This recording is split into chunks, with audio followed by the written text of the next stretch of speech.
السلام علیکم ورحمۃ اللہ۔ استقبال ہے آپ کا تفسیر نور پروگرام میں۔ قدم بقدم آگے بڑھتے ہوئے الحمدللہ چوتھا پارہ ہے اور سورہ آل عمران کی 181 نمبر آیت ہے، ملاحظہ فرمائیں۔ بسم اللہ الرحمن الرحیم لقد سمع الله قول الذين قالوا إن الله فقير ونحن أغنياء سنكتب ما قالوا وقتلهم الأنبياء بغير حق ونقول ذوقوا عذاب الحريق ذلك بما قدمت أيديكم وأن الله ليس بظلام للعبيد۔ اللہ نے ان کی بات بھی سن لیا ہے جن کا کہنا ہے کہ خدا فقیر ہے اور ہم مالدار ہیں۔ ان کی اس محمل بات کو اور ان کے انبیاء کے ناحق قتل کرنے کو ہم لکھ رہے ہیں، اور انجام کار ان سے کہیں گے کہ اب جہنم کا مزہ چکھو۔ تفسیروں میں بیان ہوا ہے، تفسیر لکھنے والے علماء نے اپنی کتابوں میں یہ بات تحریر کیا ہے کہ جس وقت سرکار رسالت مآب صلی اللہ علیہ وآلہ وسلم نے بنی قینقاع کے یہودیوں کو خط لکھا اور انہیں دعوت ایمان دیا، دعوت اسلام دیا، انہیں نماز کی تعلیم، نماز کی دعوت دیا، انہیں زکوٰۃ کی دعوت دیا، انفاق کی دعوت دیا کہ راہ خدا میں خرچ کیجئے، جب یہ دعوت دی تو اس وقت یہ خط، جس وقت یہودیوں کے علماء میں سے ایک عالم جس کا نام فتحاس تھا، فتحاس نامی عالم کے پاس جب یہ خط پہنچا تو وہ اپنے شاگردوں کے سامنے کرسی درس پہ بیٹھا ہوا درس اور تدریس کر رہا تھا، لوگوں کو درس دے رہا تھا۔ اسی وقت یہ خط اس کے پاس پہنچا تو اس نے اپنے شاگردوں سے اور جو لوگ وہاں حاضر تھے ان سب کو مخاطب قرار دیتے ہوئے، خطاب کرتے ہوئے، اس نے مذاق اڑاتے ہوئے بالکل مذاق کے انداز میں اعلان کیا کہ اس دعوت نامے کے مطابق تو اللہ فقیر ہے اور ہم مالدار ہیں، کیونکہ اللہ ہم سے قرضہ مانگ رہا ہے، اللہ ہم سے کہہ رہا ہے کہ قرض دو، اور ساتھ ساتھ اللہ سود اور فائدے اور ربا کی گفتگو بھی کر رہا ہے، وعدہ کر رہا ہے خدا۔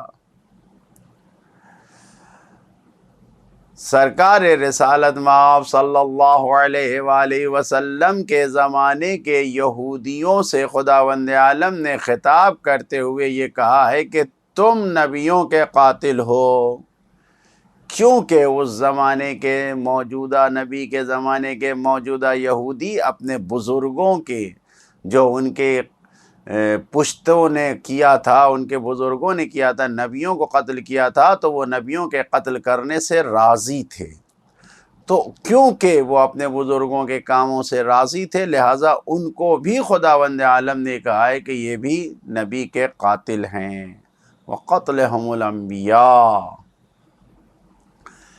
فرزند رسول حضرت امام محمد باقر علیہ السلام اس آیت کے سلسلے میں فرماتے ہیں کہ جو لوگ اپنے امام کو کچھ دیتے ہیں اور پھر اس کے بعد امام کو فقیر سمجھتے ہیں، یہ بالکل انہی لوگوں کی طرح ہیں کہ جنہوں نے کہا ان اللہ فقیر، کہ اللہ فقیر ہے اور ہم مالدار ہیں، یعنی انہی یہودیوں کی طرح یہ مسلمان ہیں جو اپنے امام کو کچھ دے کر امام کو نعوذ باللہ فقیر سمجھتے ہیں۔ جو پیغامات ہیں اس آیت میں، پہلا پیغام یہی ہے کہ اللہ تمام باتوں کا سننے والا ہے، پروردگار عالم ساری باتوں کو سنتا ہے، لہذا کوئی غیر مناسب بات زبان پر نہ لے آئیں۔ لقد سمع اللہ،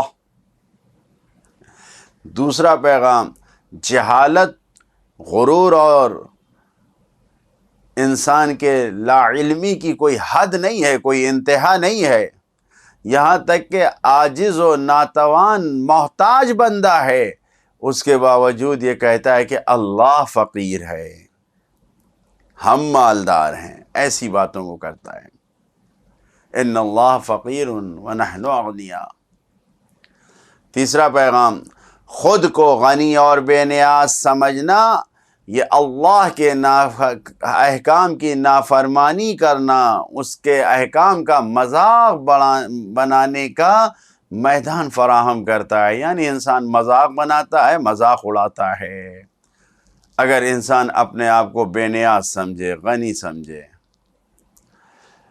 چوتھا پیغام، کچھ عقل کے اندھے ہیں جن کی عقلیں کم ہو جاتی ہیں قابلیت میں، جب عقلیں کم ہو جاتی ہیں، اندھے ہو جاتے ہیں عقل کے، تو ان کا یہی سوچنا ہے، وہ یہ خیال اور گمان کرتے ہیں کہ احکام اور جو کچھ بھی خدا کے فرمان ہیں ان سب کی اصل وجہ یہ ہے کہ اللہ محتاج ہے، اللہ فقیر ہے، نعوذ باللہ۔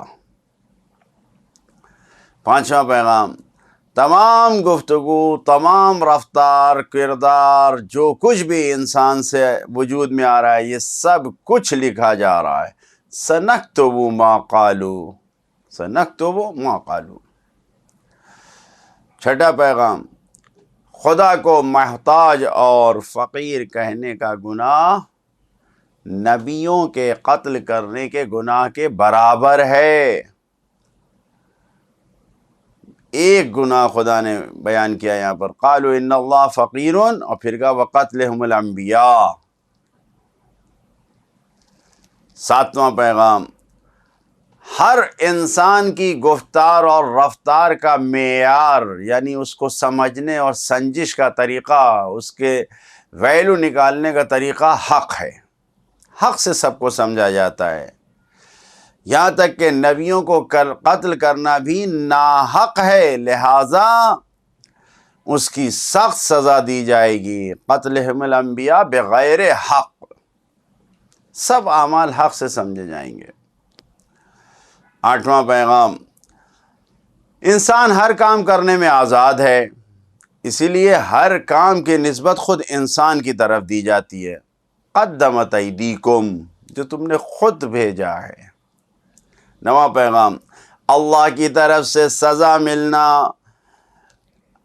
اللہ کی طرف سے عذاب آنا،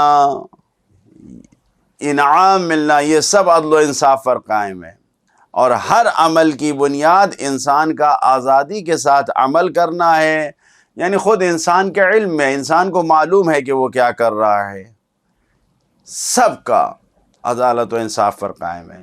ذالک بما قدمت ایدیکم۔ دسواں پیغام، اللہ کا عذاب انسان پر اللہ کا ظلم نہیں ہے، بلکہ یہ خود انسان کا اپنے آپ پر ظلم کرنا ہے۔ ان اللہ لیس بظلام للعبید، اللہ ظالم نہیں ہے۔ 11واں پیغام، اگر اللہ تعالیٰ کنجوس اور انبیاء کے قاتلین کو سزا نہیں دے گا تو فقیروں پر اور نبیوں پر ظلم شمار کیا جائے گا، یعنی یہ ان کے حق میں ظلم ہوگا اگر ان کے دشمنوں کو، قاتلوں کو سزا نہ دی جائے۔ عملی زندگی کے لیے جو پیغام اس آیت سے مل رہا ہے، یوں تو سارے پیغام ہیں ہماری عملی زندگی کے لیے، لیکن یہ پیغام کہ زندگی میں سب سے بڑا ناکام وہ انسان ہے جو اللہ کو نعوذ باللہ فقیر سمجھے اور خود کو مالدار سمجھے۔